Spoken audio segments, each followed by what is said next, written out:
Hey everyone, today in this video, I'm going to show you how to factory reset the Roborock Qrevo S Pro. If you're interested in the S Pro, the link to it will be in the video description, where you'll also find links to our top robot vacuum, wet dry vacuum, and cordless vacuum cleaner picks, as well as our daily vacuum deals and our newly released robot vacuum comparison tool. So be sure to check out all of those links in the description. So on the vacuum right here, you're going to make sure that it's powered on. So we have our white lights up at the top illuminated. We got to open up the cover.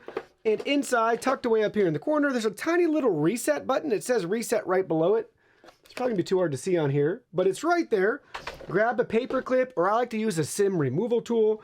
And we're gonna have to press and hold down the reset button. While we're pressing and holding down the home button, then we can let go of the reset button, but keep holding down the home button for a couple more seconds, and you'll hear a voice prompt. Then we'll let go of that.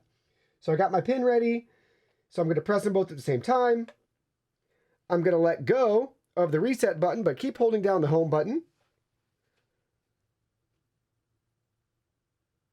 There we go. So now that light's blinking. Restoring factory settings. Restoring factory settings. About 5 minutes. And it does. It takes anywhere between like 2 and 5 minutes at the most for everything to factory reset. Then it will go through a power cycle, start back up. You'll hear the initial voice prompts, and everything will be all set and ready to go again. So a little less than 2 minutes into the reset, the lights went off and then they came back on and everything is ready to go. Ours didn't have a voice prompt or anything like that like some of the other Roborock models do, but just watch that light to go out and it'll come back on automatically and you're all set and ready to go.